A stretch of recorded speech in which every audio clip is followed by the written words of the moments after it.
আসসালামু আলাইকুম রহমতুল্লাহি ওয়া বারাকাতুহু। আলহামদুলিল্লাহ রাব্বিল আলামিন ওয়াসসালাতু ওয়াসসালামু আলা নবিয়িনা মুহাম্মদ ওয়া আলা আলিহি ওয়া সাহবিহি আজমাইন ওয়া তাবিঈনা লাহুম বিইহসানিন ইলা ইয়াউমিদ্দিন, আম্মা বা'দ। সম্মানিত সুদর্শক মণ্ডলী, আশা করি আপনারা ভালো আছেন। আল্লাহ রাব্বুল আলামিন আপনাদেরকে ভালো রাখুন, নেক হায়াত দান করুন। আজকে ইনশাআল্লাহ আমরা আল উসুলুস সালাসা ওয়া আদিল্লাতুহা এই কিতাবের ব্যাখ্যা বিশ্লেষণ স্বরূপ আরেকটি মূলনীতি আলোচনা করব, যে মূলনীতির নাম হলো মারিফাতুদ্দিন, অর্থাৎ কবরে প্রত্যেক ব্যক্তিকে যে বিষয়ে প্রশ্ন করা হবে, যে তিনটি বিষয়ে, সে তিনটি বিষয় তো আমরা জানি। মান রব্বকা, তোমার রবকে; মা দীনুকা, তোমার দিন কি; মান নবিয়ুকা, তোমার নবীকে। তো এই তিনটি প্রশ্নের এক প্রশ্ন হলো তোমার দিন কি। তো সমাজ শুধু আমরা ইতিপূর্বে রব সম্পর্কে, মহান রব্বুল আলামিনের বিষয়ে আলোকপাত করেছি। অনুভাবে গতকালকের দার্সে মুহাম্মদ রাসূলুল্লাহ সাল্লাল্লাহু আলাইহি ওয়াসাল্লাম সম্পর্কে আলোকপাত করেছি। নবী সাল্লাল্লাহু আলাইহি ওয়াসাল্লামের পরিচিতি আলোকপাত করেছি। সেই হিসেবে আজকে আমাদের বাকি রয়েছে আরেকটি মূলনীতি, সেটি হলো মারিফাতুদ্দিন, মা দীনুকার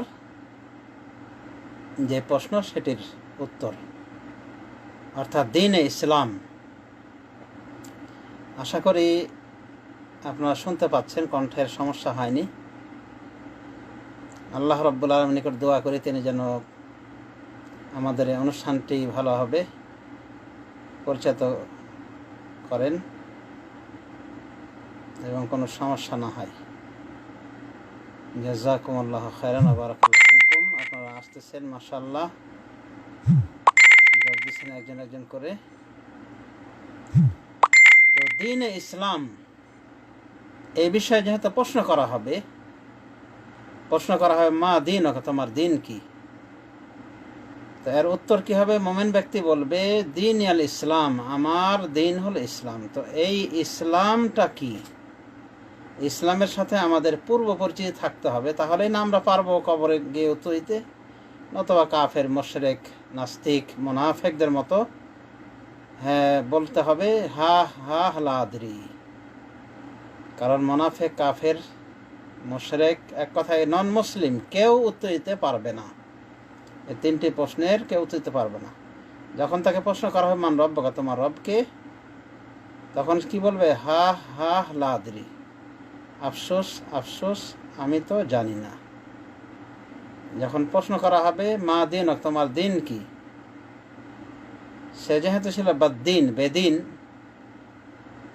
নাস্তিক, কাজেই তখন সে উত্তর দিতে পারবে না। সে বলবে হা হা লা আদরি, হাই হাই, আমি তো জানি না, বা আফসোস আফসোস, আমি তো জানি না।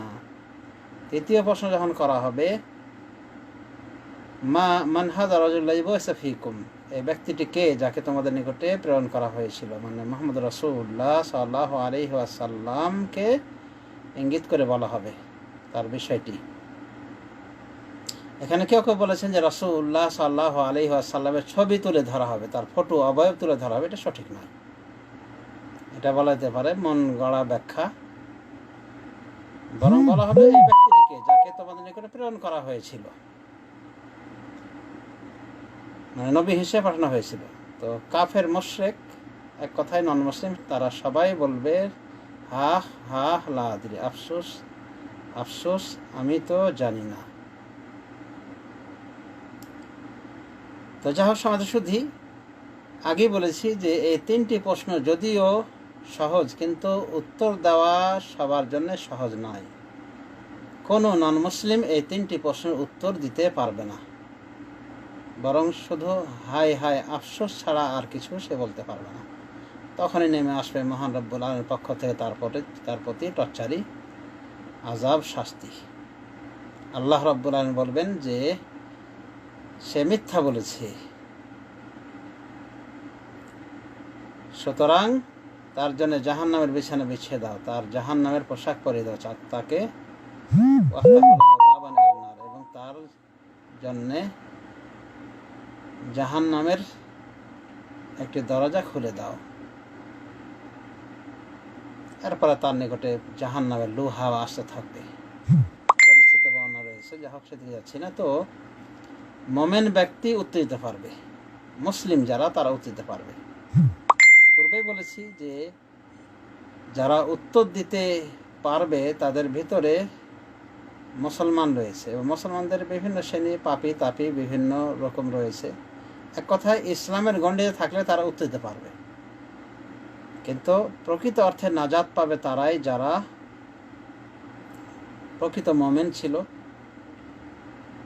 আর যারা পাপি তাপি ছিল, নামাজে ত্রুটি বিচ্যুতি করেছে, অর্থাৎ সালাতে ত্রুটি বিচ্যুতি করেছে, সিয়ামে রোজায় ত্রুটি বিচ্যুতি করেছে, আরও বিভিন্ন ইসলামের কাজকর্মে ত্রুটি বিচ্যুতি করেছিল, তারা যদিও উত্তর দিতে পারবে, এরপরও আল্লাহ রাব্বুল আলামিনের মাশিয়াতে তারা রয়েছে। আল্লাহ রাব্বুল আলামিন ইচ্ছা করলে তাদের এই পাপের প্রায়শ্চিত্ত দেওয়ার পরে তাদেরকে শান্তি দিবেন। তবে তারা উত্তর দিতে পারবে। এমনকি যারা বেদাতপন্থী, হাবিজ হয়ে বেদাত টিয়াদ করতো, দুনিয়ার বুকে উল্টো পুল্টো কাজ করতে, মানে রং কাজ করতো ইসলামের নামে, সেটাকে মনে করতো যে ধর্মের অনেক ভালো কাজ, অনেক উপকার হবে, নেকি পাবে। এক কথায় বেদাতির গোষ্ঠী যারা, তো তারা যদি বেদাত করে কাফের না হয়ে যায়, মানে এমন বেদাত না করে যেটা তাদেরকে কুফরিতে নিয়ে যায়, তাহলে তারাও কিন্তু পাশ পেয়ে যাবে, মানে প্রশ্নের উত্তর দিতে পারবে, একবারে কাফের মতো লাজবাব হবে না।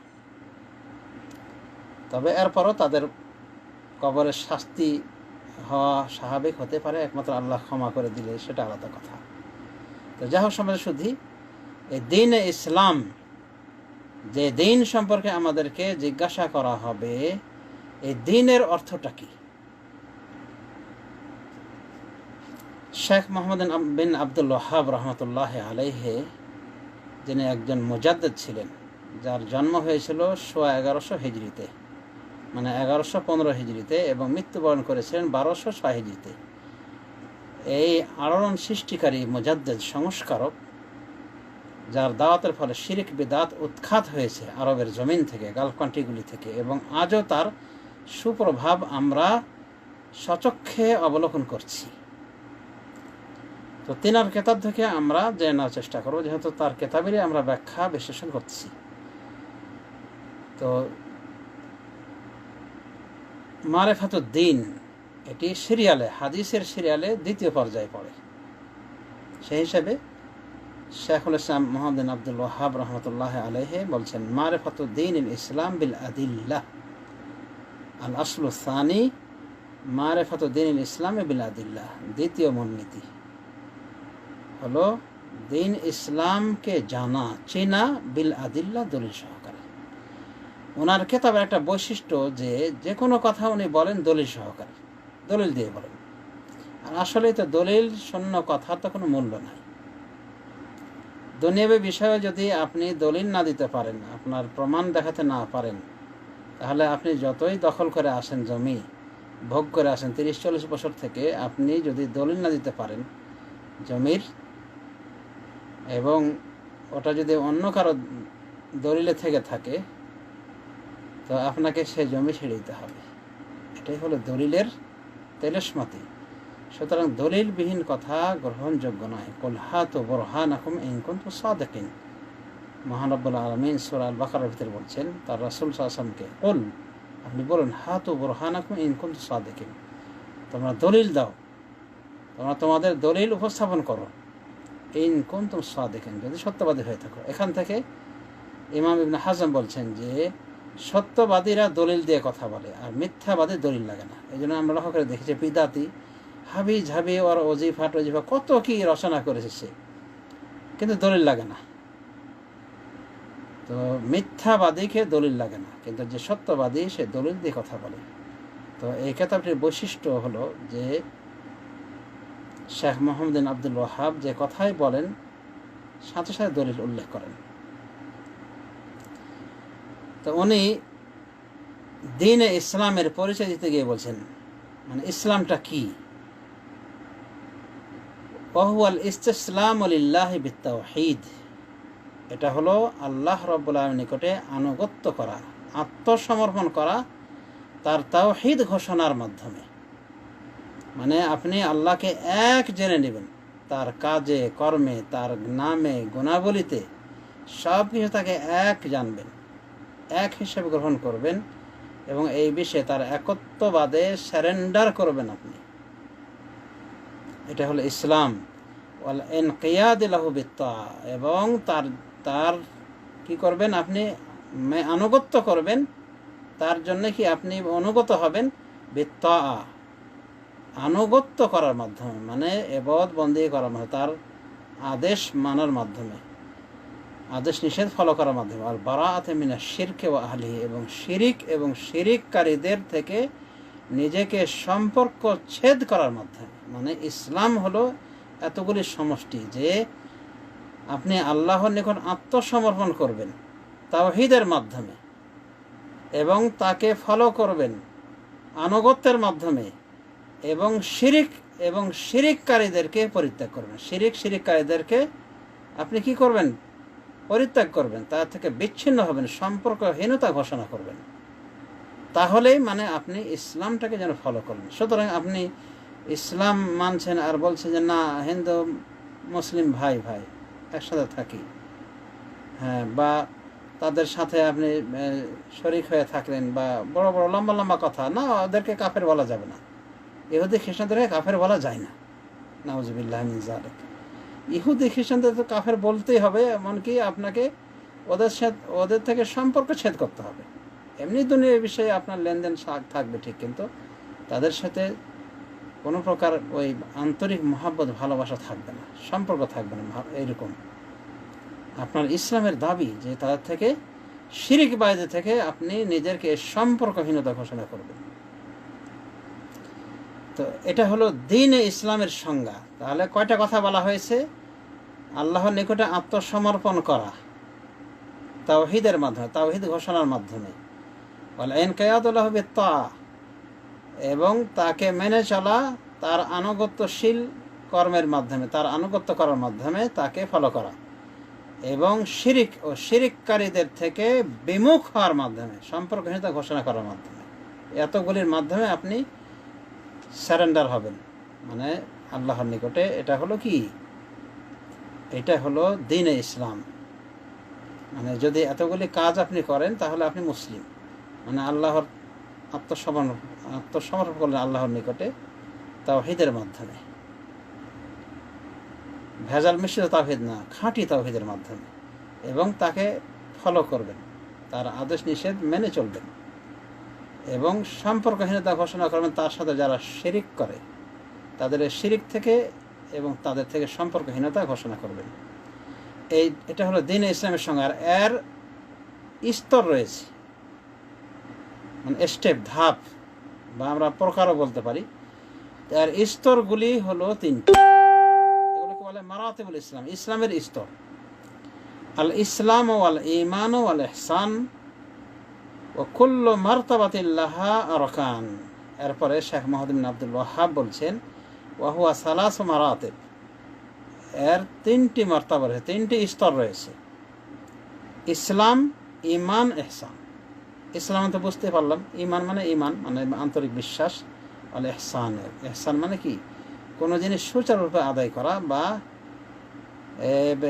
সৎকর্মপরায়ণতা, এগুলোর ব্যাখ্যা পরে আসছে। মোট কথা, ইসলামের তিনটি স্তর রয়েছে, মানে দ্বীনে ইসলামের তিনটি স্তর: ইসলাম, ঈমান, ইহসান। এবং এই মার্তাবাগুলি যদি আমরা খেয়াল করি, স্তরগুলি, তাহলে আমরা দেখতে পাই যে প্রথম যে স্তরটি উল্লেখ করা হয়েছে এটা বেসিক স্তর। তারপরে যেটা বলা হয়েছে সেটা আরও কি, তার র্যাঙ্ক উন্নত মানের। তারপরে যেটা বলা হয়েছে অর্থাৎ ইহসান, এটা হলো সর্বোন্নত স্তর। তার মানে বলা যায় একজন ব্যক্তি ইসলামে তখনই প্রবেশ করে যখন সে কি ইসলামের বিষয়গুলিকে স্বীকৃতি দিল মৌখিকভাবে, বা যেভাবে বলা হয়েছে ইসলামের ব্যাখ্যায় বলা হয়েছে যে এটি হলো কাজের কাজের এবং কর্মের নাম এবং বিশ্বাসের নাম। আমালুম বিল আরকান তাসদিকুন বিল জানান ওয়া কওলুম বিল লিসান, মানে অন্তরে বিশ্বাস করা, কাজে পরিণত করা, জবান দিয়ে স্বীকৃতি দেওয়া, এটাকে বলা হয় ইসলাম। আর ঈমান হলো কি বিশ্বাসের সাথে জড়িত বিষয়গুলি, মানে এখানে বলা যেতে পারে কর্ম নাই, মানে আপনার অঙ্গ প্রত্যঙ্গের কর্ম নাই, বাহ্যিক কর্ম নাই, এগুলো বিশ্বাসের সাথে জড়িত। যেমন আল্লাহর ওপর বিশ্বাস, এটা কে দেখে? আপনার বিশ্বাস আছে না নাই একমাত্র আল্লাহ রাব্বুল আলামিন জানেন।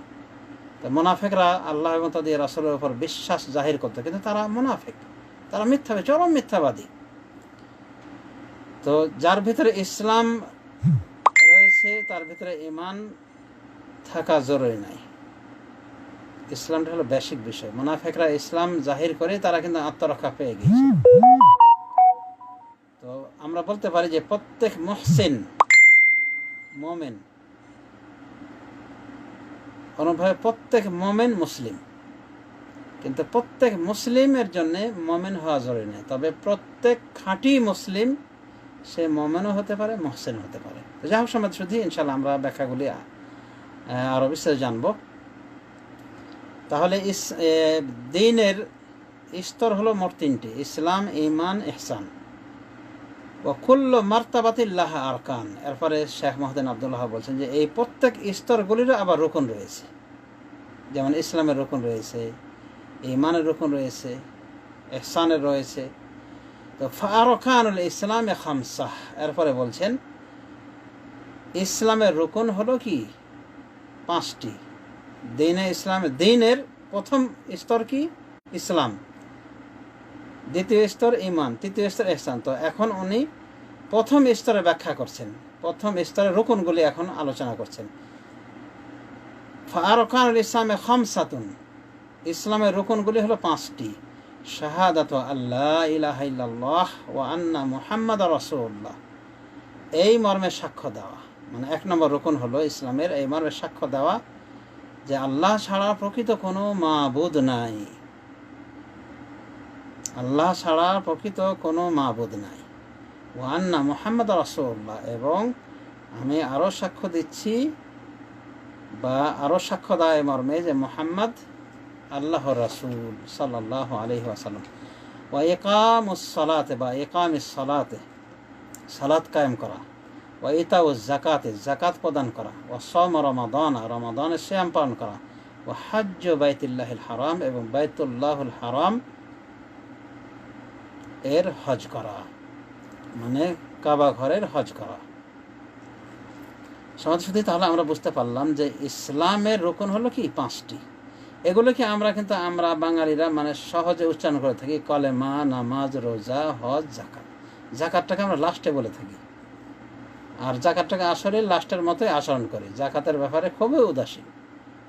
এক শ্রেণীতে রয়েছে মক্ষিচুস, মানে চরম বখিল, ইহুদিদের স্বভাব নিয়ে তারা দিনরাত চলাফেরা করছে। ওরা জাকাত দিতে হবে বলে মনে হয় স্বপ্নও শুনিনি, অথচ দাবি করে তারা মুসলিম। আর এক শ্রেণী জাকাত দেয়, কিন্তু মনক্তির জাকাত, রং ওঠা শাড়ি দিয়ে, লুঙ্গি দিয়ে জাকাত আদায় করা, এবং ওর জাকাত আদায় করতে গিয়ে মানুষকে মারা যায়। বনু আদম, সময়ত বনু আদম মারা যাচ্ছে 10 জন, 15 জন, 20 জন। এরকম কিছু রয়েছে মূর্খ শ্রেণী যারা এভাবে নিজের মনক্তির জাকাত আদায় করে। আবার একটা শ্রেণী রয়েছে রেয়াকার, যে ইলেকশনের সময় জাকাত আদায় করে, মানে যাতে করে সে গরিব মিসকিনদেরকে কিনে নিতে পারে জাকাত দিয়ে। তো মানে কত বড় শিয়াল পণ্ডিত, লক্ষ্য করে দেখেন, যে মনে ভাবছে যে ওর জাকাত এভাবে আদায় হয়ে যাবে। কিন্তু শরীয়ত একটা প্রজ্ঞাময় শরীয়ত, শরীয়ত এত বোকা শরীয়ত নয়। কথাই বলে, তুমি ফেরো ডালে ডালে, আমি ফিরি পাতায় পাতায়। এইভাবে জাকাত আদায় করলে জাকাত আদায় হয় না। নিজের ভাইয়ের ইলেকশনের জন্য তুমি জাকাত আদায় করবা, অথবা নিজে ভোটে পাশ করার জন্য ওই ইন্তেখাবের সময়, ভোটাভুটির সময় জাকাত বের করবে, আর তোমার জাকাত আদায় হয়ে যাবে, তোমার ক্যানভাসটা হয়ে গেল, ভোটের তোমার কাজকামও হয়ে গেল। না, এটা হবে না। তো এরকম কিছু লোক রয়েছে জাকাতের ক্ষেত্রে। তো যা হোক, সঠিক সিরিয়াল ইসলামের রুকনগুলির বলা যেতে পারে প্রথমে হলো কালেমা, তারপরে হলো কি সালাত, তারপরে জাকাত, তারপরে সিয়াম রমাদান, তারপরে হজ। এইভাবে এগুলি ফরজ হয়েছে। সুতরাং আমরা এই সিরিয়ালে আমরা বলতে পারি ইসলামের রুকনগুলি হলো সালাত, কালেমা, সালাত, জাকাত, সওম, হজ। তো ইসলামের এই হলো 5টি রুকন। এখন উনি আবার এগুলি দলিল দিবেন যে এগুলি যে ইসলামের রুকন, এর দলিল কি। তো উনি বলছেন ফাদালিলু শাহাদাতে ক্বালুহু তাআলা, কালেমার যে সাক্ষী দিতে হবে এর দলিল হলো ক্বালুহু তাআলা, মহান আল্লাহর বাণী। শাহিদাল্লাহু আন্নাহু লা ইলাহা ইল্লাহু ওয়াল মালাইকাতু ওয়া উলুল ইলমি কাইমান বিল কিসত লা ইলাহা ইল্লাহু আল আজিজুল হাকিম। সূরা আলে ইমরান 18 নম্বর আয়াত। আল্লাহ এখানে বলছেন শাহেদ আল্লাহ আন্নাহু লা ইলাহা ইল্লাল্লাহ, আল্লাহ সাক্ষ্য দিচ্ছেন এই মর্মে যে আল্লাহ ছাড়া প্রকৃত কোনো উপাস্য নেই, তিনি ছাড়া প্রকৃত কোনো উপাস্য নেই।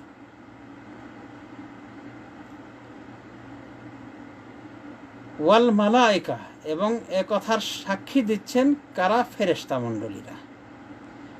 ওয়াউলুল ইলমে, আর কারা সাক্ষী দিয়েছেন এ কথার? আলেমগণ। কাইমান বিল কিসত, ন্যায়নিষ্ঠ আলেমগণ। তাহলে আল্লাহ যে বললেন যে আল্লাহ সাক্ষী দিচ্ছেন, মানে তার কালেমার যে আল্লাহ ছাড়া প্রকৃত কোনো মাবুদ নেই, তিনি ছাড়া প্রকৃত কোনো মাবুদ নেই, এর সাক্ষী আল্লাহ প্রথমে দিয়েছেন। এরপরে আল্লাহ নিজেই বলছেন যে এর সাক্ষী দিয়েছেন ফেরেশতা মণ্ডলী। এরপরে কার কথা উল্লেখ করেছেন? আলেমদের কথা। আল্লামা ইবনুল কাইয়িম রাহমাতুল্লাহি আলাইহি বলছেন যে এখানেই উলামায়ে কেরামের যারা ভালো আলেম, ন্যায়নিষ্ঠ আলেম, আল্লাহভীরু আলেম, তাদের মর্যাদা কি হয়েছে? উন্নীত হয়েছে। যে আল্লাহ রাব্বুল আলামিন সব থেকে গুরুত্বপূর্ণ বিষয়ের সাক্ষী হিসেবে,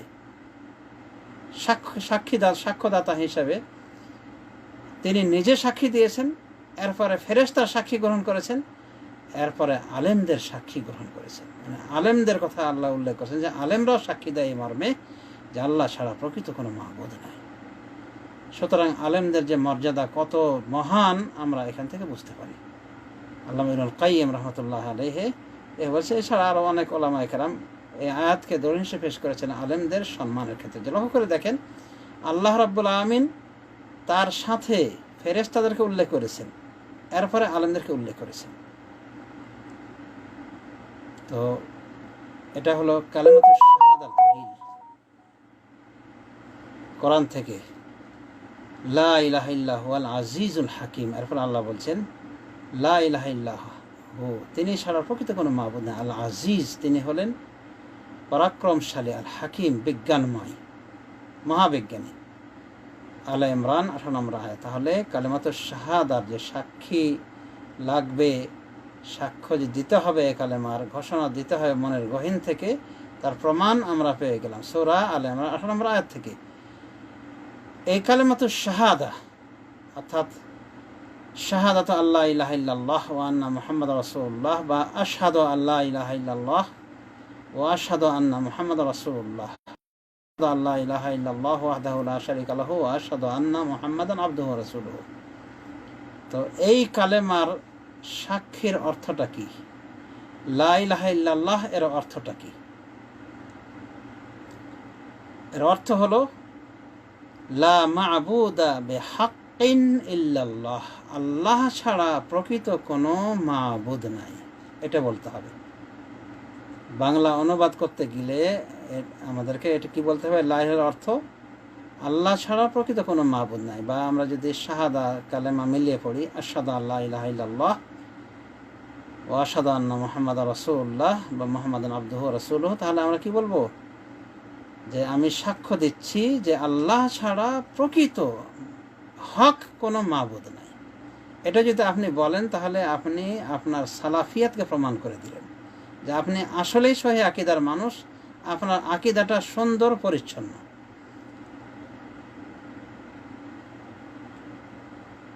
তো এটা হলো সঠিক অর্থ। এই কালেমার কিছু বেঠিক অর্থ হলো লা ইলাহা ইল্লাল্লাহ মানে কি, আল্লাহ ছাড়া কোনো সৃষ্টিকর্তা নাই, এটা ভুল কথা। আল্লাহ ছাড়া কোনো সৃষ্টিকর্তা নাই কথাটা সত্য, কিন্তু এখানে অর্থটা কি? এখানে যদি আপনি কালেমার অর্থ এইটাই করেন যে লা ইলাহা ইল্লাল্লাহ মানে আল্লাহ ছাড়া কোনো সৃষ্টিকর্তা নাই, তাহলে এই অর্থে আবু জেহেল কালেমার স্বীকারকারী।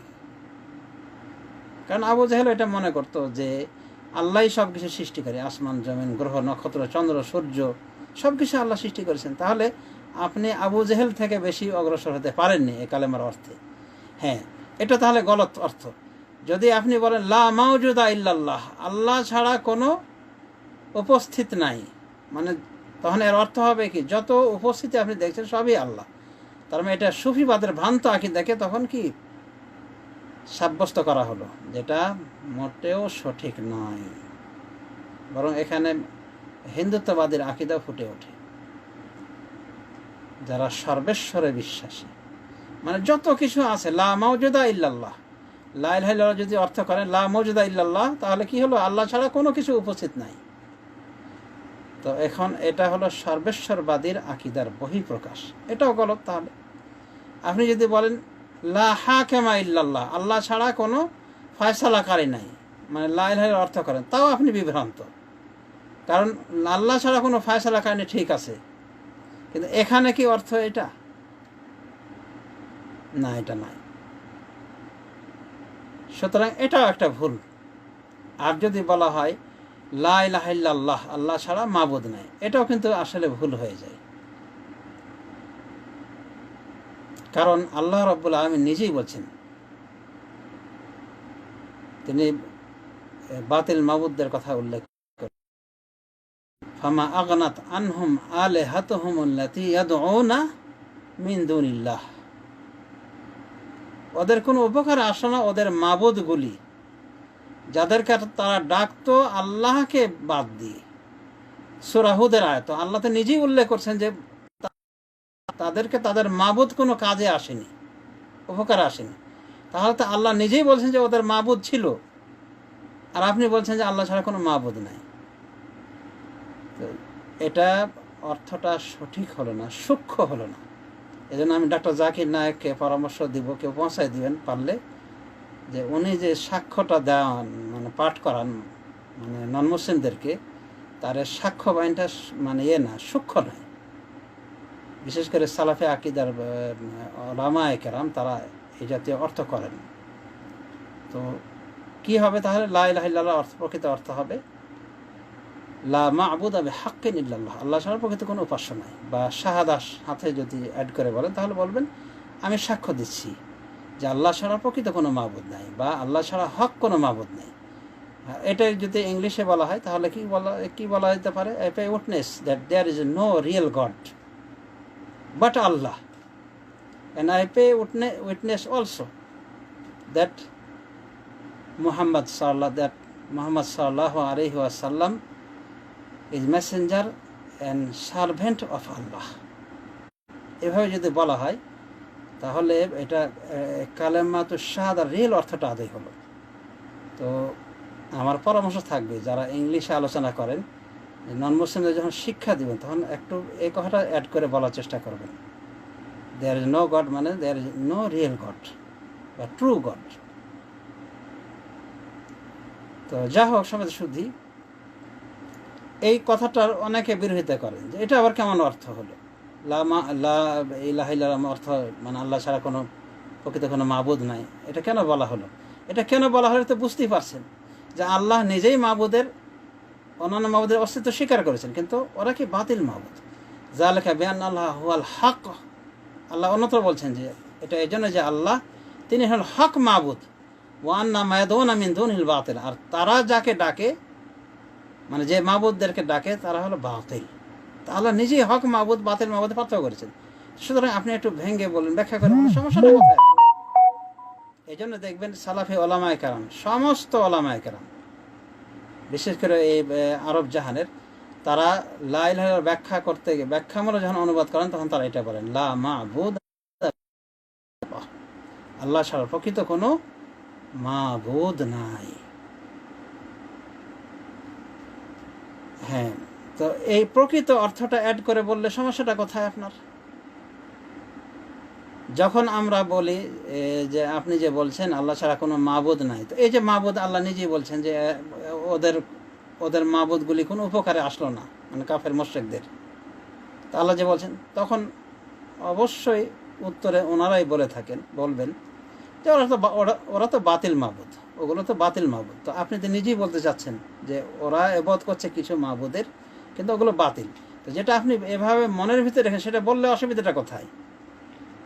তো আশা করা যায় যে লা ইলাহা ইল্লাল্লাহ এটা সূক্ষ্ম অর্থ যে বলবে সেই মানে বিভিন্ন এতরাজ থেকে, প্রশ্ন থেকে বেঁচে গেল। আর যে বলল না তারই কথাতে আপত্তি থেকে যায়, যে আপনি যে বলছেন আল্লাহ ছাড়া মাবুদ নাই, অথচ আল্লাহ ছাড়া মাবুদ আল্লাহ নিজেই বলছেন। তাহলে আপনি অ্যাড করে বলেন লা মা'বুদা বিহাক্কিন ইল্লাল্লাহ, আল্লাহ ছাড়া প্রকৃত কোনো মাবুদ নাই। সবাই শুধু লা ইলাহা ইল্লাল্লাহর ভিতরে বলা যেতে পারে দুটো রকম রয়েছে, দুটো বিষয় রয়েছে। একটা হলো ইসবাত, মানে সাব্যস্তকরণ, একটা হলো নাফি, একটা হলো ইসবাত। প্রথমটা লা ইলাহা মানে কোনো উপাস্য নাই, অস্বীকার করে ফেললেন। এটা একটা মানে কালেমায় লা ইলাহা ইল্লাল্লাহ রকুন। তার আরেকটা অংশ হলো কি ইল্লাল্লাহ। প্রথমে আপনি অস্বীকার করেন সমস্ত মাবুদকে, মানে সমস্ত বাতিল মাবুদকে, ইল্লাল্লাহ। পরে সাব্যস্ত করেছেন একমাত্র আল্লাহ ছাড়া। তো একমাত্র আল্লাহ ছাড়া, এটা হল ইসবাত। প্রথমটা হল নাফি, বাট হল ইসবাত। নাফি ইসবাত দিয়ে এই কালেমার রুকুন গঠিত। সুতরাং যে শুধুমাত্র লা ইলাহা ইল্লাল্লাহ বলবে ও তো নাস্তিক, এটা ডারওয়েনের কালেমা হয়ে গেল। আমরা অনেক সময় দেখি বক্তাদেরকে মানে চা খাওয়ার সুযোগ নিতে গিয়ে শ্রোতাদেরকে লাগিয়ে দেয় লা ইলাহা ইল্লাল্লাহ, তখন বলছে শ্রোতারা, আর উনি চা খাচ্ছেন। তো উনি যে জিকিরটা করলেন কাল মার্কসের জিকির করলেন, লা ইলাহা ইল্লাল্লাহ, লা ইলাহা লা ইলাহা বলে, মানে কোনো মাবুদ নাই এটা বলে সে কি করলো? কাল মার্কসের জিকিরটা করলো। আর যারা শ্রোতা রয়েছে তারা ইল্লাল্লাহ ইল্লাল্লাহ, তা কি হলো? তো এগুলো আসলেই ভণ্ডামি। সুতরাং কালেমাটাকে পরিপূর্ণভাবে পাঠ করতে হবে, লা ইলাহা ইল্লাল্লাহ বলতে হবে, তাহলে এটা অর্থবোধক কালেমা হলো। এবং এইভাবে কালেমা পাঠ করলেই মুসলিম হওয়া যায়। লা ইলাহা বলেও মুসলিম হওয়া যাবে না, ইল্লাল্লাহ বলেও শুধু মুসলিম হওয়া যাবে না। দুটো কালেমা ওতপ্রোতভাবে জড়িত। সুতরাং এগুলি ভণ্ডামি। আমরা যেটা লক্ষ্য করে দেখি যে কোনো কোনো পীর সাহেবদের মানে জিকিরের মডেল হয়েছে ইল্লাল্লাহ ইল্লাল্লাহ ইল্লাল্লাহর কত রকম মানে কাহিনী এটাকে প্রমাণ করার জন্য। এগুলি সব ব্যর্থ অপচেষ্টা। রাসূলুল্লাহ সাল্লাল্লাহু আলাইহি ওয়াসাল্লাম জীবনও ইল্লাল্লাহর জিকির দেননি,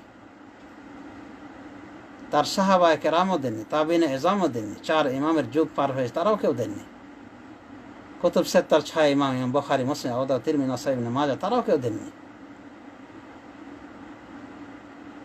এইভাবে করুনে সালাসা মুফাদ্দালা পার হয়েছে, মুহাদ্দিসিনদের জামানা পার হয়েছে, ইমামদের জামানা পার হয়েছে। এর বহু বহু পরে এই সুফিবাদের বেদাত শুরু হওয়ার পরে এই বেদাতপন্থীদের থেকে আমরা এই কালেমার বিকৃতি আমরা পাই, যে ইল্লাল্লাহ ইল্লাল্লাহ। আবার কথা দেখা আছে যে হু হু শুধু হু হু, মানে এটা নাকি খাস ব্যক্তিদের এটা কালেমা, ওদেরকে কোনো কিছু বলা শুধু হু হু বলতে হবে। তা আল্লাহ হিদায়াতের মালিক। তো নাফি ইসবাত মিলে এই কালেমা, মানে প্রথম অংশে সমস্ত মাবুদকে অস্বীকার করা হয়েছে, আর শেষ ইল্লাল্লাহ বলে শুধুমাত্র আল্লাহ রাব্বুল আলামিনকে সাব্যস্ত করা হয়েছে। তার মানে আল্লাহ ছাড়া প্রকৃত কোনো মাবুদ নাই, কোনো মাবুদ নাই, এটা স্বীকার করতেই হবে আপনাকে। মানে প্রকৃত কোনো মাবুদই নাই, ইল্লাল্লাহ, একমাত্র আল্লাহ ছাড়া। সুতরাং এই দুটো কথা মিলে কালেমাটা কি পরিপূর্ণ হলো। আতাম্মাত কালিমাতু রাব্বিকা সিদকান ওয়া আদলা, আল্লাহ বলছে তোমার রব্বের কালেমা পরিপূর্ণ হয়েছে সত্যবাদিতা থেকে এবং ন্যায়নিষ্ঠতার দিক থেকে। সুতরাং এই কালেমাকে ভাঙচুর করে পাঠ করা বিদাতি হওয়ার লক্ষণ। আল্লাহ হিদায়াত করুন। তো নাফির মাধ্যমে নাকচ করার মাধ্যমে, লা ইলাহা বলার মাধ্যমে আপনি আল্লাহ ব্যতীত সমস্ত বাতিল মাবুদকে নাকচ করে দিয়েছেন। আর যখন এখানে বলছে ইল্লাল্লাহ, তখন আল্লাহকে শুধু সাব্যস্ত করেছেন। তার মানে আল্লাহ ছাড়া একমাত্র হক উপাস্য আর কোথাও নেই।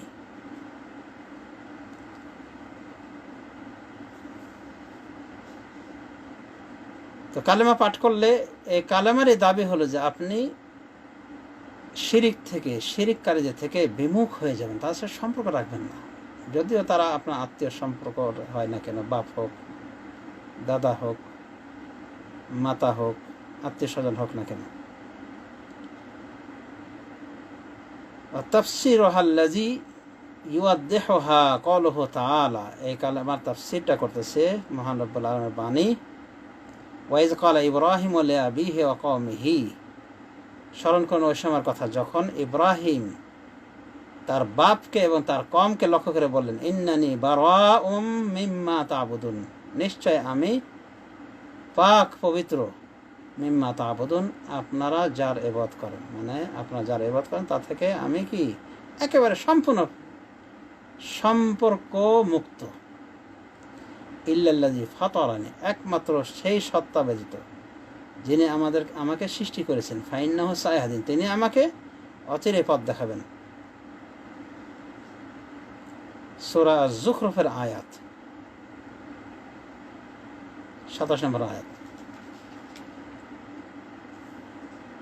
সমাজশুদ্ধি, তাহলে এই কালেমার অর্থই হলো যে আপনি শিরিককারীদের সাথে কোনো সম্পর্ক রাখবেন না, শিরিক এবং শিরিককারীদের সাথে সম্পর্ক রাখবেন না, এবং যত প্রকার বাতিল মাবুদ আছে এগুলোকে সবগুলিকে আপনি অস্বীকার করবেন। ওয়াকালুহু তাআলা, তিনি আরেকটি দলিল উপস্থাপন করেছেন, কুল ইয়া আহলাল কিতাবে তাআলাউ ইলা কালিমাতিন সাওয়াইন বাইনানা ওয়া বাইনাকুম আল্লা না'বুদা ইল্লাল্লাহ ওয়া লা নুশরিকা বিহি শাইআ ওয়া লা ইয়াত্তাখিযা বা'দুনা বা'দান আরবাবাম মিন দুনিল্লাহ ফাইন তাওয়াল্লাউ ফাকুলু আশহাদু বিআন্না মুসলিমুন। কুল ইয়া আহলাল কিতাবে, আল্লাহ তার রাসূল সাল্লাল্লাহু আলাইহি ওয়াসাল্লামকে বলছেন, বলুন, অর্থাৎ হে মুহাম্মদ সাল্লাল্লাহু আলাইহি ওয়াসাল্লাম, হে রাসূল আপনি বলুন, ইয়া আহলাল কিতাবে, হে কিতাবধারীগণ, মানে ইহুদ খ্রিস্টানগণ, তাআলাউ ইলা কালিমাতিন সাওয়াইন বাইনানা ওয়া বাইনাকুম, তোমরা আসো ওই কালেমার দিকে যেটা আমাদের মাঝে আর তোমাদের মাঝে কি সমান, মানে একই। আল্লাহ না'বুদা ইল্লাল্লাহ, সেটা হলো কি যে আমরা আল্লাহ ছাড়া কারো ইবাদত করব না, ওয়ালা নুশরিকা বিহি শাইআ, এবং তার সাথে কোনো কিছুকে শরীক করব না, ওয়ালা ইয়াত্তাখিযা বা'দুনা বা'দান আরবাবা মিন দুনিল্লাহ, এবং আল্লাহ ব্যতীত রেখে আমরা একজন আরেকজনকে রব হিসেবে গ্রহণ করব না, মানে আমরা নিজেরাই একজন আরেকজনকে মাবুদ হিসেবে গ্রহণ করব না, রব হিসেবে গ্রহণ করব না।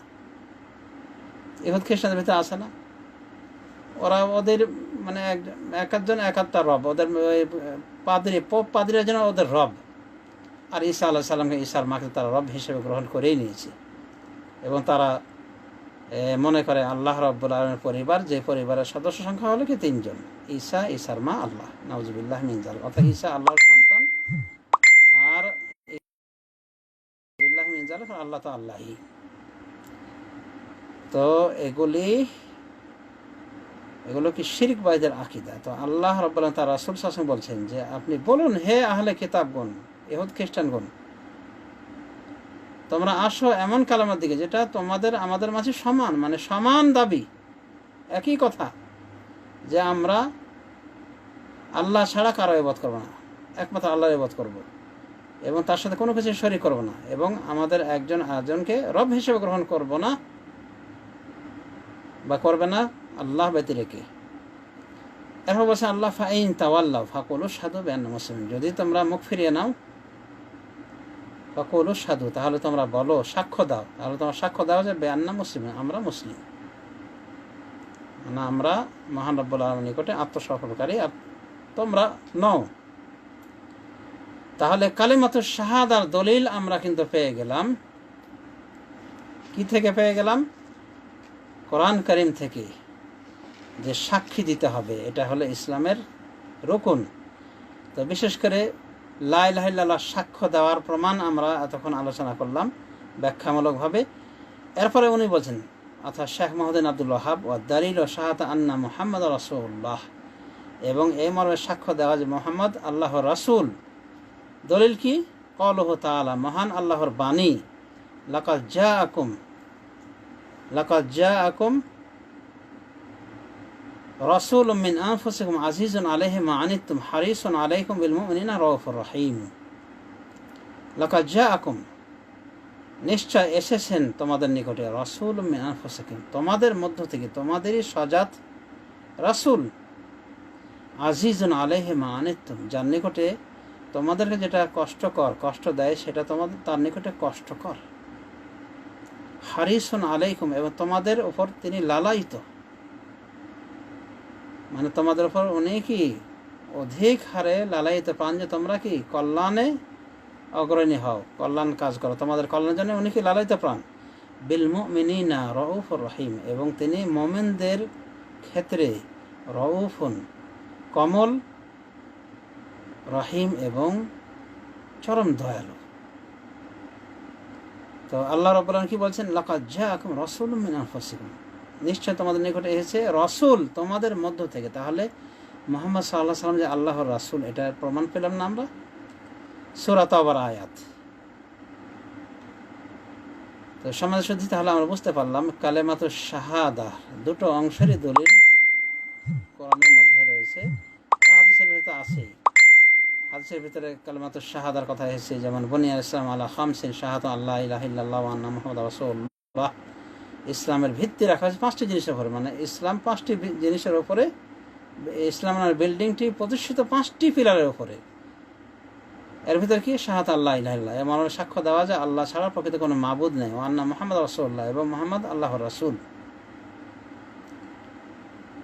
তো সেখানেও কালেমাতুশ শাহাদার কথা এসেছে দুটি অংশ সহ। এরপর শেখ মুহিউদ্দিন আব্দুল ওয়াহাব বলছেন, মানে আগে তো আমরা বুঝতে পারলাম কালেমাতুশ শাহাদার প্রথম অংশ লা ইলাহা ইল্লাল্লাহ অর্থটা কি এবং এর সাক্ষ্য দেওয়ার অর্থটা কি। এরপরে উনি বলছেন ওয়া মানা শাহাদাতে আন্না মুহাম্মাদ রাসূলুল্লাহ, এবং মুহাম্মদ সাল্লাল্লাহু আলাইহি ওয়াসাল্লাম আল্লাহর রাসূল, এই কথার সাক্ষ্য দেওয়ার অর্থ হলো তাআতুহু ফিমা আমার, তিনি যার নির্দেশ করেছেন, অর্থাৎ রাসূলুল্লাহ সাল্লাল্লাহু আলাইহি ওয়াসাল্লাম যার নির্দেশ করেছেন সে বিষয়ে তাকে মেনে চলা, তার আনুগত্য করা। তাসদীকুহু ফিমা আখবার, এবং তিনি যত কিছু খবর দিয়েছেন আমাদেরকে সব কিছুতে তাকে বিশ্বাস করা, সত্যবাদী জানা। ওয়াজতানাবু মা নাহা আনহু ওয়াজ্জাজার, এবং তিনি যা থেকে নিষেধ করেছেন এবং যা থেকে তিনি আমাদেরকে কঠিনভাবে সতর্ক করেছেন সেটা থেকে বিরত থাকা। ওয়াল্লা ইউবাদাল্লাহু ইল্লা বিমা শারআ, আর আল্লাহর ইবাদত করা যাবে না একমাত্র তার শরীয়ত ছাড়া, তার নির্ধারিত তরিকা ছাড়া। তাহলে মুহাম্মদ রাসূলুল্লাহ সাল্লাল্লাহু আলাইহি ওয়াসাল্লাম বিষয়ে যখন আমরা বলি যে আমি সাক্ষ্য দিচ্ছি বা আমরা সাক্ষ্য দিচ্ছি যে মুহাম্মদ আল্লাহর রাসূল, এর অর্থ কি? এর অর্থ হলো এই আইটেমগুলিতে আপনার বিশ্বাস আনতে হবে, এগুলি আপনার ভিতর থাকতে হবে যে মুহাম্মদ সাল্লাল্লাহু আলাইহি ওয়াসাল্লাম আদেশকে আপনি মেনে চলবেন। তার যত খবর, যত কিছু পরিবেশন করেছেন উনি খবর হিসেবে, মানে বার্তা শুনিয়েছেন, যেমন আখিরাতের কথা, জান্নাতের কথা, জাহান্নামের কথা, এই যত কিছু উনি বলেছেন, অতীতের ভবিষ্যতের যত খবর উনি দিয়েছে সবগুলি তো আছে, হাদিস আকারে আছে না? তো এই সমস্ত কথাগুলিতে তাকে বিশ্বাস স্থাপন করা, তার প্রতি বিশ্বাস স্থাপন করা। অনুভবে কোরআন তার উপর নাজিল হয়েছে, মেনে নাও। এক কথায় তিনি যত কিছু বলেছেন সব কিছুতে তাকে বিশ্বাস করা, আর যা থেকে নিষেধ করেছে সেগুলো থেকে বিরত থাকা। আর কি? চতুর্থ পরের আইটেমটি হলো 1 2 3 4, হ্যাঁ, চতুর্থ আইটেম হলো আল্লাহ ইউবাদাল্লাহ ইল্লা বিমা শারআ, তার তরিকা ছাড়া আল্লাহর ইবাদত করা যাবে না, মানে খেয়াল খুশির ইবাদত করলে হবে না, বেদাতি তরিকায় ইবাদত করলে হবে না। বেদাতি তরিকায় ইবাদত করলে যেন মুহাম্মদ রাসূলুল্লাহ সাল্লাল্লাহু আলাইহি ওয়াসাল্লামকে রাসূল হিসেবেই যেন মেনে নেওয়া হলো না। সুতরাং প্রকৃত অর্থে আল্লাহ রাসূলের বিষয়ে যদি আপনি সাক্ষী দেন যে আল্লাহ প্রকৃত অর্থে আল্লাহ রাসূল, তাহলে এই কয়টা বিষয় আপনি মানতে হবে। তাকে আনুগত্য করতে হবে তার নির্দেশনায়, তাকে সত্যবাদী জানতে হবে তার সমস্ত খবরে, মানে তার যাবতীয় সংবাদে, হাদিসে, আর যা কিছু থেকে নিষেধ করেছেন সেগুলো থেকে সতর্ক থাকতে হবে, বেঁচে থাকতে হবে, আর তার তরিকা ছাড়া ইবাদত বন্দেগী করা যাবে না। 4টি আইটেম মুহাম্মদ রাসূলুল্লাহ এর অর্থের ভিতরে পড়ে, তো আমরা খেয়াল রাখব। হ্যাঁ, তো ইসলামের রুকন কালেমা শাহাদার পরে সালাত, জাকাত, আরও বিভিন্ন রুকন আছে না, তো এগুলির দলিলও কোরআনে রয়েছে। যেমন আল্লাহ বলছেন ওয়া মা উমিরু ইল্লা লিয়াবুদুল্লাহ মুখলিসিনা লাহুদ্দিন হুনাফা ওয়া ইউকিমুস সালাতা ওয়া ইউতুজ যাকাতা ওয়া যালিকা দীনুল কাইয়্যিমা। কতটি কথা আল্লাহ এখানে উল্লেখ করেছেন। ওয়া মা উমিরু, তাদেরকে তো একমাত্র নির্দেশ করা হয়েছিল যে তারা একমাত্র আল্লাহর ইবাদত করে, মুখলিসিনা লাহুদ্দিন, তার জন্য তার দিনকে খালেস করে, হুনাফা একত্ববাদী হয়ে, ওয়া ইউকিমুস সালাতা, এবং তারা সালাত কায়েম করবে, ওয়া ইউতুজ যাকাতা, যাকাত প্রদান করবে, ওয়া যালিকা দীনুল কাইয়্যিমা, আর এটাই হলো সুপ্রতিষ্ঠিত দিন। সূরাতুল বাইয়িনার আয়াত, সূরাতুল বাইয়িনার 5 নম্বর আয়াত। তো এখানে আল্লাহ রাব্বুল আমিন উল্লেখ করেছেন সালাতের কথা, জাকাতের কথা উল্লেখ করেছেন। সালাত জাকাতের কথা আল্লাহ রাব্বুল আমিন কোরআন কারিমের বিভিন্ন স্থানে উল্লেখ করেছেন। 30-এর অধিক স্থানে আল্লাহ রাব্বুল আমিন সালাত এবং জাকাতকে একসাথে উল্লেখ করেছেন। আর শুধু সালাতের কথা আল্লাহ রাব্বুল আমিন অন্তত 82 স্থানে উল্লেখ করেছেন। তাহলে এ থেকে আমরা বুঝতে পারি যে সালাত, জাকাত এবং সালাতের কতটা গুরুত্ব, যে আল্লাহ রাব্বুল আমিন পাশাপাশি উল্লেখ করেছেন 30-এর অধিক স্থানে। তাহলে আমরা সালাতের এবং জাকাতের দলিল পেয়ে গেলাম কোরআন থেকে। আর হাদিস থেকে দলিল ভরি ভরি রয়েছে। যেমন হাদিসে ইবনে ওমর একটু আগে উল্লেখ করা হয়েছে যে ইসলামের ভিত্তি 5টি জিনিসের উপরে। এরপরে উনি এই 5টি জিনিসের কথা উল্লেখ করছেন, যেগুলি আমরা সাধারণত বলেছি কলেমা, সালাত, সিয়াম, হজ, জাকাত হিসাবে যেগুলো আমরা উল্লেখ করে এসেছি। সিয়ামের দলিল, ইয়া আইয়ুহাল্লাযীনা আমানু কুতিবা আলাইকুমুস সিয়ামু কামা কুতিবা আলাল লাযীনা মিন ক্বাবলিকুম লাআল্লাকুম তাত্তাকুন। এটা আমরা সবাই জানি, মুসলমান হিসেবে আমরা অনেকে মুখস্থ করে রেখেছি। সূরা বাকারাতে 143 নম্বর আয়াত আল্লাহ কি বলছেন এখানে, হে ঈমানদারগণ, তোমাদের উপর সিয়ামকে ফরজ করা হয়েছে যেমনটি ফরজ করা হয়েছিল তোমাদের পূর্ববর্তীদের উপরে, লাআল্লাকুম তাত্তাকুন, যাতে করে তোমরা মুত্তাকি হতে পারো। এরপর বাকি কি থাকলো, হজ, মানে হজ্জের রুকনের দলিল উল্লেখ করা হয়নি। তো শেখ বলছেন ওয়া দালিল হজ্জে ক্বাউলুহু তাআলা, হজ্জের দলিল হলো আল্লাহ তাআলার বাণী, ওয়ালিল্লাহি আলা নাস হিজ্জুল বাইতি মান ইসতাতা ইলাইহি সাবিলা, আর আল্লাহর জন্য মানুষের উপরে বাইতুল্লাহ হজ করা কি ফরজ, মান ইসতাতা ইলাইহি সাবিলা, যারা সেখানে যাওয়ার সামর্থ্য রাখে। ওয়া মান কাফারা ফা ইন্নাল্লাহা গানিয়্যুন আনিল আলামিন, আর যে কুফরি করবে তার জেনে রাখা উচিত যে মহান আল্লাহ, নিশ্চয় আল্লাহ গানিয়্যুন আনিল আলামিন, বিশ্ববাসী থেকে অভাবমুক্ত। আলে ইমরান 97 নম্বর আয়াত। সমাজে শুধু তাহলে আমরা ইসলাম সম্পর্কে, ইসলামের প্রথম দিনের প্রথম স্তর সম্পর্কে জানতে পারলাম, যে এর প্রথম স্তর হলো ইসলাম, আর ইসলামের রুকনগুলি হলো এই দলিল সহ জানতে পারলাম। দিনের দ্বিতীয় রুকন যেটা আল ঈমান, ঈমান আনয়ন করা। আর ঈমানের সঙ্গে আমরা আগেই বলেছি যে এটি 3টি বিষয়ের সমন্বয়ে গঠিত, কথা, কাজ, কাজে পরিণত করা, কথা, কাজ এবং বিশ্বাস। সুতরাং যদি শুধু বিশ্বাস থাকে কিন্তু কাজ নাই, কথা নাই, তো মুমিন হওয়া যাবে না। আর যদি বিশ্বাস না থাকে কিন্তু উপর উপর কথা আছে যে হ্যাঁ আমরা এগুলো সলমান, তো মুনাফিক হওয়া যাবে। মুনাফিকরা এগুলোই করেছে, আল্লাহ এবং তার রাসূলকে স্বীকার করতে উপর উপর ইসলামের বিধিবিধানগুলো মেনে চলতো, কিন্তু তারা ভেতর থেকে কি কাফের, কপট, এগুলোতে কিছুতেই তাদের বিশ্বাস ছিল না। তো আল্লাহ এই জন্য বলছেন মুনাফিকদের সম্পর্কে, ইন্নাল মুনাফিকিনা ফি দারকিল আসফালি মিনান নার, নিশ্চয় মুনাফিকরা জাহান্নামের সর্বনিম্ন স্তরে থাকবে। সুতরাং ঈমান 3টি বিষয়ের সমন্বয়ে গঠিত। ওয়া হুয়া বিদউন ওয়া সাবউনা শু'বা, এরপরে উনি বলছেন যে এই ঈমানের 70-এর অধিক শাখা রয়েছে। ফাআলাহা ক্বালু লা ইলাহা ইল্লাল্লাহ, সর্বোত্তম শাখা, সর্বোচ্চ শাখা হলো ঈমানের লা ইলাহা ইল্লাল্লাহ বলা। তাহলে ঈমান হলো বলার বিষয়। ওয়া আদনাহা ইমাতাতুল আযা আনি তারিক, আর সর্বনিম্ন স্তর ঈমানের হলো কি করা, ইমাতাতুল আযা আনি তারিক, কষ্ট জাতীয় বস্তুকে, কষ্টদায়ক বস্তুকে রাস্তা থেকে সরিয়ে ফেলা। ওয়াল হায়া ওয়া শু'বাতু মিনাল ঈমান, আর হায়া হলো ঈমানের শাখা। লক্ষ্য করে দেখেন, এটা কিন্তু হাদিস, রাসূলুল্লাহ সাল্লাল্লাহু আলাইহি ওয়াসাল্লামের হাদিস। তো রাসূলুল্লাহ সাল্লাল্লাহু আলাইহি ওয়াসাল্লাম কি বলেছেন, আল ঈমান বিদউন ওয়া সাবউনা শু'বা, আর বানা বলছে বিদউন ওয়া সাবউনা সিত্তুনা শু'বা, ঈমানের 70-র অধিক শাখা রয়েছে। আর বানা ঈমানের 60-টির বেশি শাখা রয়েছে, 60-টির অধিক শাখা রয়েছে। সর্বোত্তম শাখা লা ইলাহা বলা, তাহলে এটা মৌখিক মৌখিকভাবে আমরা বলি, যদি এর সাথে ঈমান আমাদেরকে ভেতর থেকে বলতে হবে, মানে বিশ্বাসের সাথে বলতে হবে এবং সে অনুযায়ী কাজ করতে হবে। এরপরে ঈমানের নিম্ন শাখা রাস্তা থেকে দূরে সরিয়ে দেয়। এটা কাজ না? রাস্তা থেকে একটা কাঁটা মাটা দূরে সরিয়ে দিলেন, হাড্ডি কাঁটা মাটা পড়ে সরিয়ে দিলেন, বা একটা গাছ পড়ে আছে সরিয়ে দিলেন, নাকি গাছটা কেটে আরও রাস্তায় ঢেলে দিলেন, এটা ঈমানের শাখা। আস্তাগফিরুল্লাহ আযীম। এরপর কি বলছে? ওয়াল হায়া শুআবাতুম মিনাল ঈমান। আর হায়া হলো ঈমানের একটি শাখা। হায়ার অর্থাৎ লজ্জাশীলতা, এটা হৃদয়ের আমল না? তো এটাকে ঈমানের শাখায় ধরে। তার মানে ঈমান বলতে এই তিনটা বিষয়ের সমন্বয়। কথা, মানে কথা বলতে হবে। ঈমান হলো কথার নাম, কাজের নাম এবং কি আপনার বিশ্বাসের নাম।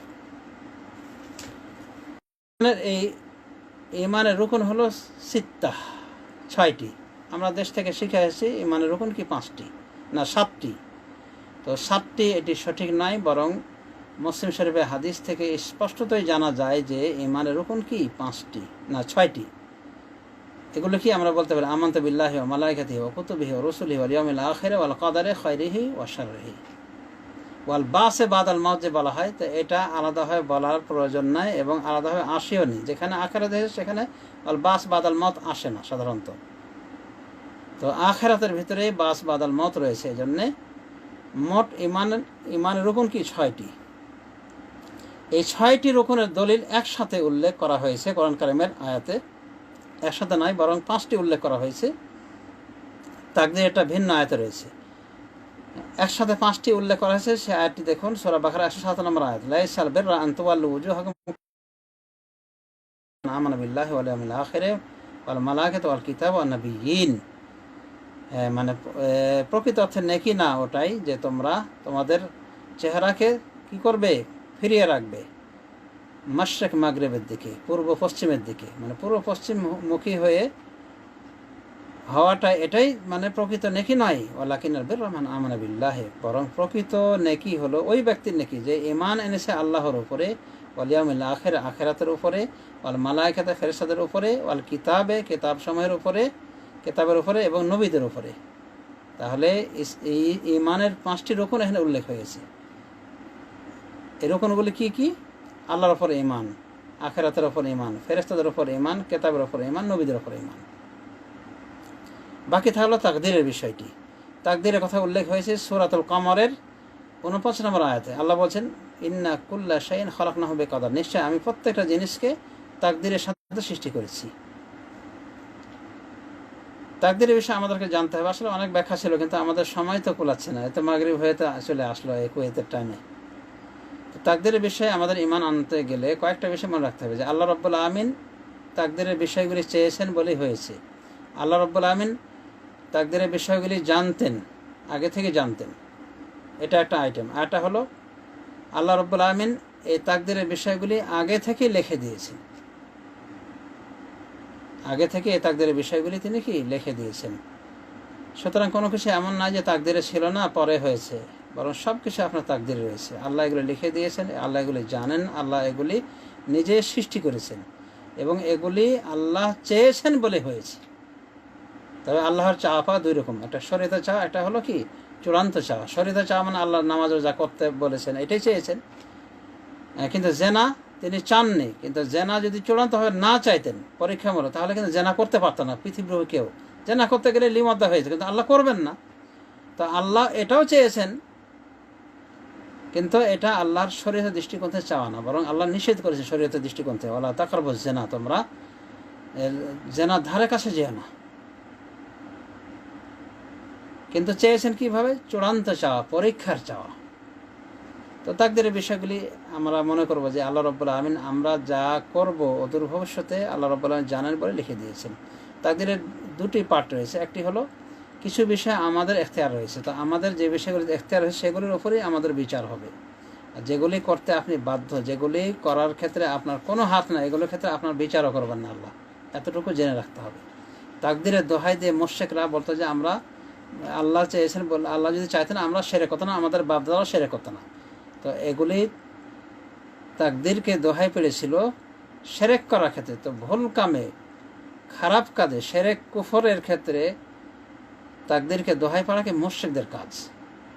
বরং আপনি আমি তাকদীরের বিষয়ে জানি না যেহেতু, আর আমাদেরকে আল্লাহ ন্যায়ের আদেশ করেছেন, অন্যায় থেকে নিষেধ করেছেন, সুতরাং আমাদের ভালো কাজটা করে যেতে হবে আর মন্দ থেকে বিরত থাকতে হবে। তাকদীরের দোহাই দিতে আমরা কেউ বসে থাকি না, কর্মস্থল থেকে আমরা মুখ ফিরে থাকি না, বরং কর্মস্থলে যাই। কত কষ্ট করে ভিসা টিসা করে বিদেশ আসা হয়েছে। তো এটা আপনার তাকদীরে থাকলে, আপনি যদি বসে থাকতেন তো আপনার এগুলো হতো? তাকদীরে দোহাই দিয়ে বসে থাকেননি কেন? থাকেননি। হ্যাঁ, করোনা আপনার উপরে চেপে বসেছে, এই করোনার উপদ্রব চেপে বসেছে, এটা আল্লাহর তাকদীর আমরা বলতে পারি। এটা আল্লাহ রাব্বুল আলামিন আমাদের উপর ধার্য করেছেন, এখানে আমাদের কোনো হাত নেই। আমরা নিজে থেকে কেউ কালো ধলো ফর্সা চিকন মোটা কেউ হয় না, আল্লাহ আমাদেরকে করেছেন। আমরা অসুখ আল্লাহ রাব্বুল আলামিন আমাদেরকে দিয়ে থাকেন, আমরা অসুখ নিতে বাধ্য অনেক সময়।